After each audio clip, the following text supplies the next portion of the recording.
Good evening, Rogersville. I'm Lauren Brooke with K-ROG Wildcat TV with a special report. Last fall, Eric Stevens, who had opened a local martial arts studio, began approaching local business owners about advertising in a mini magazine he was putting together. He promised a first issue just after the new year, but as January came and went, some business owners became suspicious that the magazine would never happen. We spoke with one of those business owners today. Eric came in looking for businesses to be in the magazine, and I had got talking to Eric when I was sitting there waiting for a haircut and had told him about my business and gave him a business card. Eric came to my home on January 21st and pitched the idea of advertising in the We Are Rogersville mini magazine.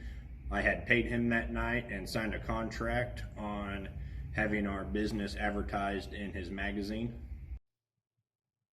The magazine was to focus on Rogersville news and interest with industry-exclusive advertising for his clients.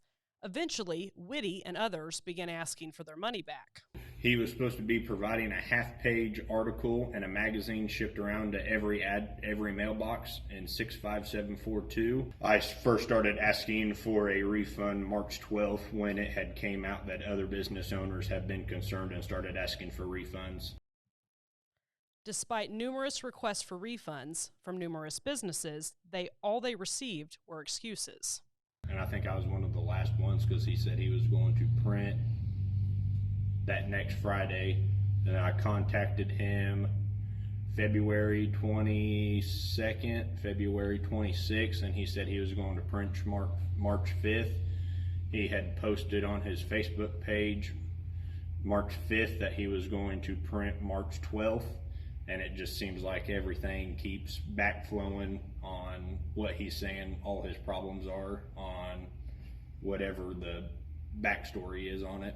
I received an email on March the 12th. That email said in general that he had been having problems with home life and his business taking off and being sick, and that's what had pushed him back, but that's what he had blamed on the 2 weeks of cold weather and school before. K-ROG has obtained a copy of the email Stevens sent to his customers. In it, he cites a busy schedule as a full-time student and disabled veteran, underestimating what it would take to get the magazine completed, adding a full-time job, family troubles, and COVID. Although he promises again to deliver on printing the magazine, Whitty and others say it's little, too late. I have asked him for a refund, and I told him if he did refund my money, I'd be more than happy for him to take my ad out of the magazine if he ever does send it out and ever does send it to print. I have a personal interest in this story as I too recently am a victim of an advertising scheme.